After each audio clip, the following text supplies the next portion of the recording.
It seems the social norm for the generation of today is to go out and get as drunk as possible and as quickly as possible. In this short documentary, we will be finding out why teenagers feel the need to drink themselves into states as quickly as they can. Lifting their skirt up and yeah, it's all just to try and get a little bit extra, a little bit cheaper. And looking at the harsh facts on what binge drinking is really doing to our minds and bodies. Alcohol and injury are directly linked to each other. And meet people who have learnt the hard way that binge drinking can completely change our behaviour. Then, God knows, I could have just bled to death there and then. We made our own confession box and put it up on Western College University campus for the students to anonymously submit their cringiest drunken confessions to stick around for when we reveal the worst of them at the end.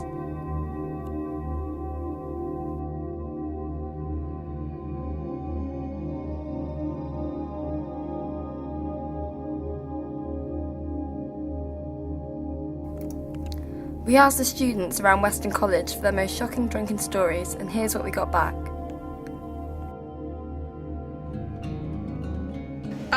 About a litre of vodka. One bottle of vodka on my own, I think. A litre of vodka one night. It's the most I've ever drunk in a night. Ooh, I think probably about a litre of whiskey and nearly died. Well, I got really drunk on hockey tour and I stripped naked and then they tied me to a pole. I think I slapped my best friend and told her to sort her life out. Got really wasted and then tried to make my way to the bathroom, but I couldn't find the bathroom, and then I was basically just sat down. There was a plant and I shat on it. Pee in someone's bush or something. I'll be sick in someone's bush, I guess. Males, because they get arrogant, they're cocky, they have this aura about them that they can do anything they want, treat people how they want, and they're just all around horrible.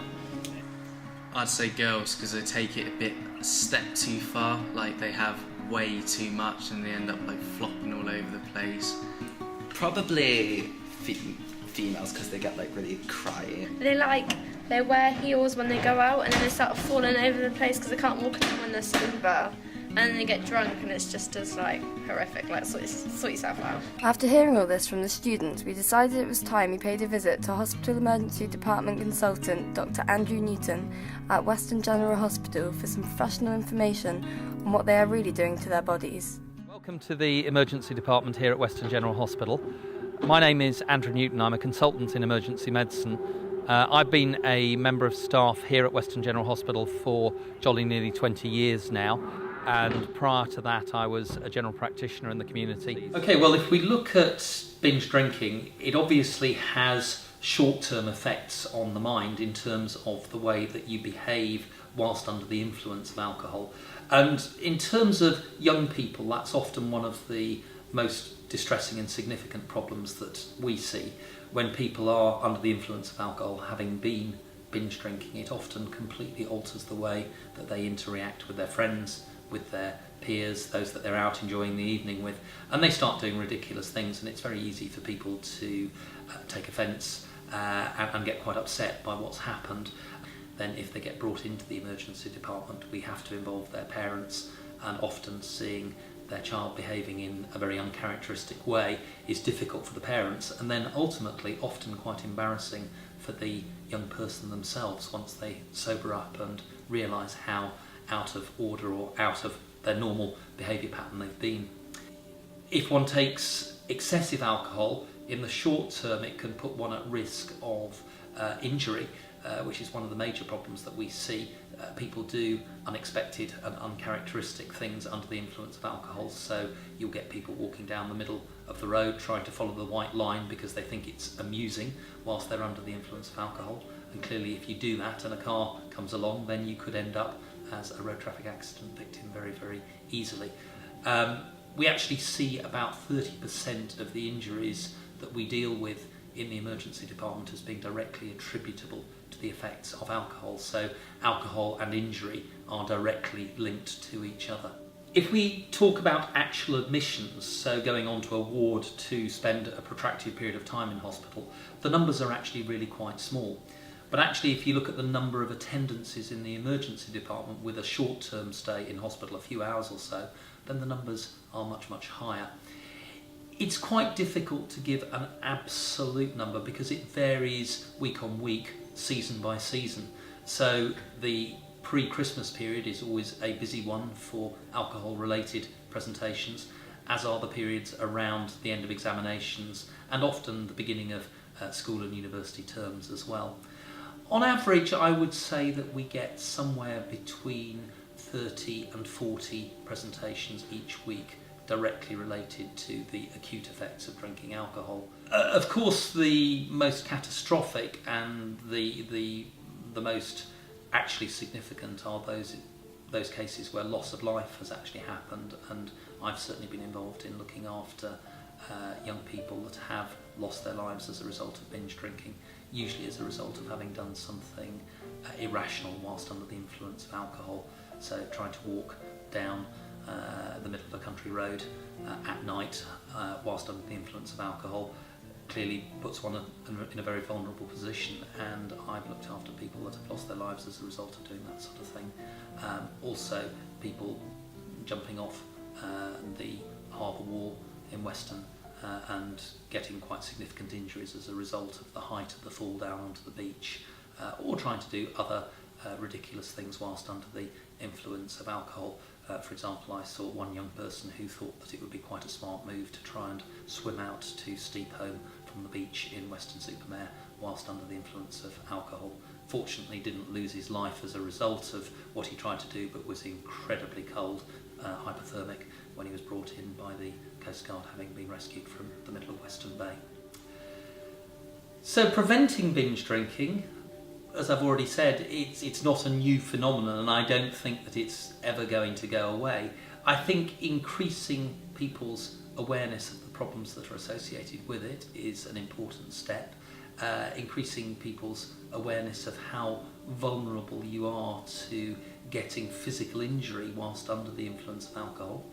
It's my perception that even people within the health service really do not understand that 30% of the injuries that we see in emergency departments are directly or indirectly related to the usage of alcohol. They tend to look at me in shock when I come up with that statistic, and I think if that was more widely known, it might make people think twice before getting completely wasted on alcohol. We interviewed local taxi driver David Tucker to see what stories he had on the teenagers he's been driving to and from clubs, and what he had to say was shocking to say the least. My job is actually a taxi driver. I work for Woodspring Cars. My opinion on teen drinking, they're all right until they get to a taxi rank and they want to get home.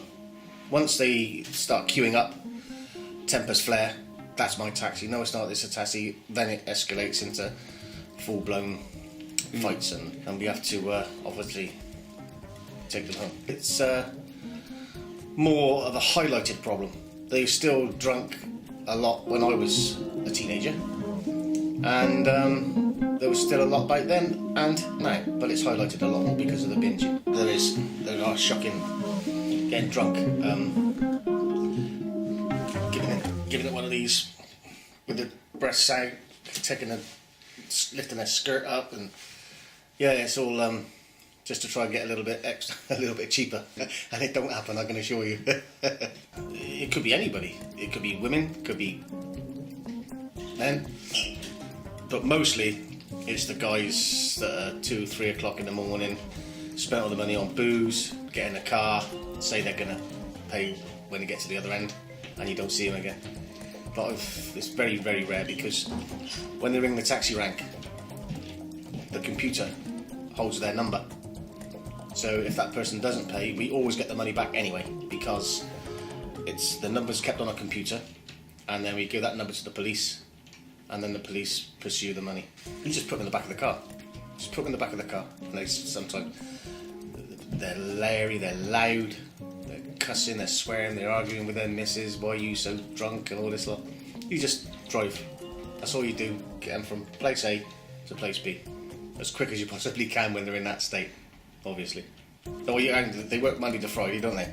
And then they come out on a Saturday, binge drink like mad, be ill, and then home all day Sunday. It's the teenage thing, isn't it? Between 18 and 24, You do go out with your mates, you go to football, you go to rugby, you go to a football match, you go to a pub afterwards, you go for something to eat, you get drunk, you go home. For some people, binge drinking has caused serious problems that they would never have been faced with if they had just handled their drink a bit more responsibly. We got some students to open up and tell us what effects alcohol has had on them.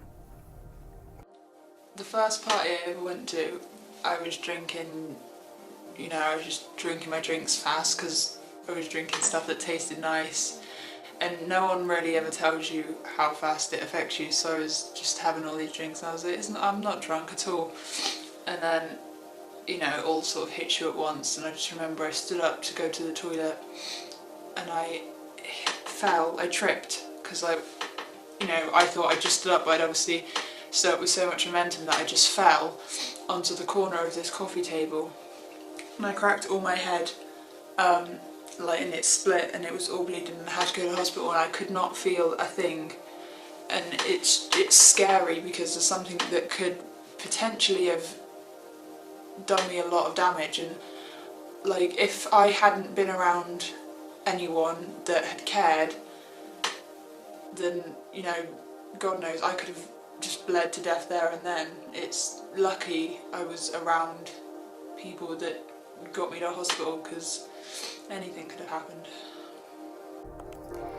If you happen to be suffering from alcohol misuse or a regret you are struggling to live with, then here's some of the support the college has to offer that you might find you could benefit from.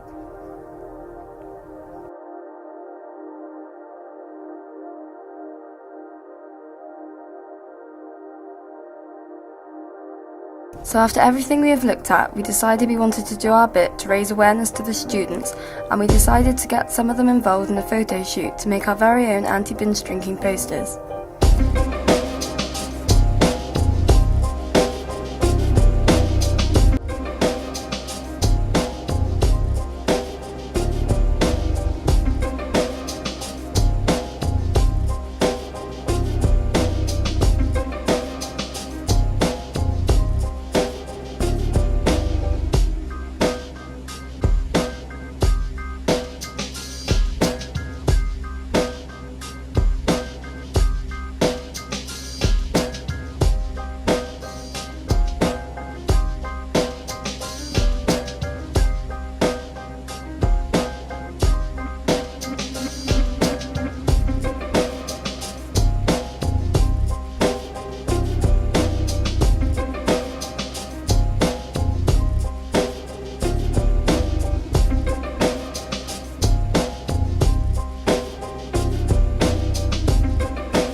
Then we put them up around the college to show them just a few of the nasty things that could happen to you if you carry on binging, and these were the final edits.